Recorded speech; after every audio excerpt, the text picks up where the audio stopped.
YouTube, Dr. Evette here. Today's video is going to be a little bit of everything, but what I wanted to do was show you my fall flowers that are in bloom and allow you to go with me while I clean up around the garden just a little bit. Happy gardening, and if you like this video, please subscribe.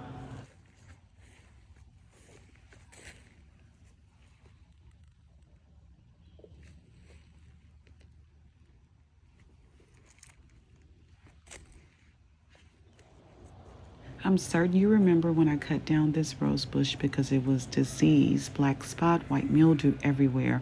Well, that pruning has really done a great job because now it has new foliage and several blooms. I'm super excited. So don't just write it off when you're a new gardener thinking that things are not going to return, because they absolutely will.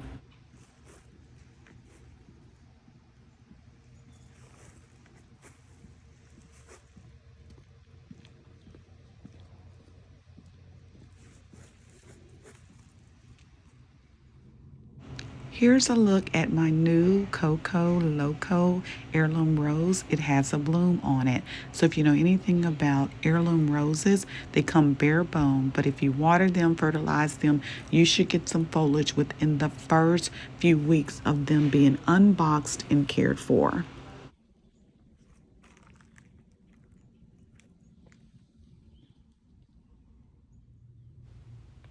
Okay, one last look at the geraniums. I think that I can pull up the other three bushes and leave the one and do some backfill with it, but I don't think that they're gonna make it, only this one. And then you gotta check the variety on the type of flower, because I also bought some Kalancholy that I thought was not alive, and they are very much alive. They are blooming. So in the zone where I am, zone 8B, they will bloom if you trim them back very well. Here in this coastal south, I think fall is the season for everything. Here, this is doing amazing. So I'm going to remove some of these yellow foliage and just see what it does and let it do its thing. I think my plants love fall because there's a little dew on the ground and it's not as hot. But this looks great.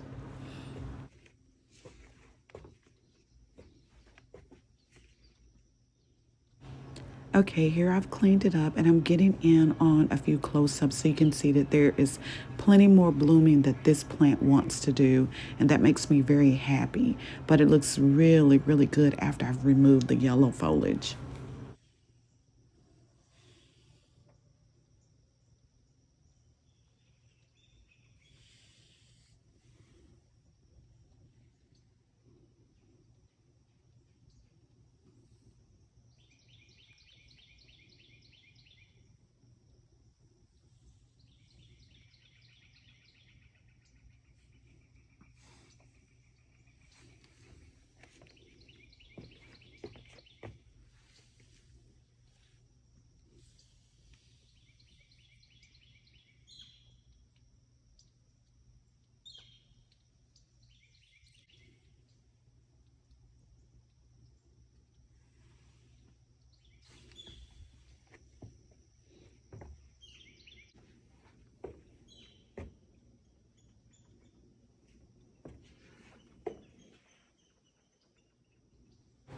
Okay, unlike that mum, here's a variety of wildflowers that I plant in pots, and they are doing great too. And I just wanted to get up close so you can see how many more blooms still need to blossom. It is just great. I feel so good about being a beginning gardener and coming out and seeing flowers and such green foliage. But I'm going to work on my fertilizing to see if I can do much better next year.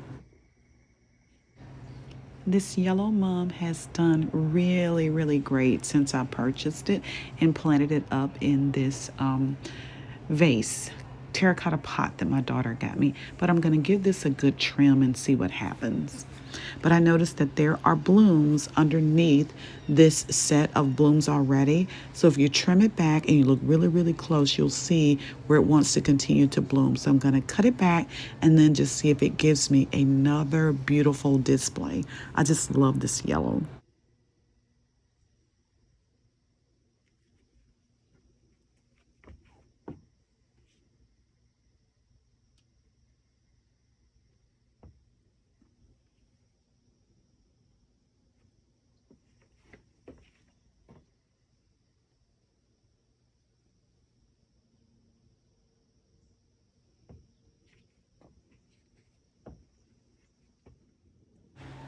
This mom may be a epic fail. It is white. I didn't get it potted up because I didn't have a pot just yet, but I thought I was going to plant it in the boot. So what I'm going to do is move it over to the raised bed, trim it back, and see if I can get it to bloom again. Who knows? Maybe it will give me another round of moms, but I'm not sure because it just looks heat drawn. Okay, this yellow mom has been trimmed back and it's going to give me another round of moms. But here is that white one. I did what I could to cut off all that I thought didn't have life. And let's just see what it does. I'll update you soon. Okay, here's a look. I've taken my yellow mom through a series cut back, and then here I want to point out all of the different blooms that was under the previous blooms. And so I'm pointing them out because I'm excited. I'm new to gardening, so I didn't know that all of those yellow current blooms were hiding all of the new blooms that want to come forth. So I'm hoping that this nice cutback is going to do it for me.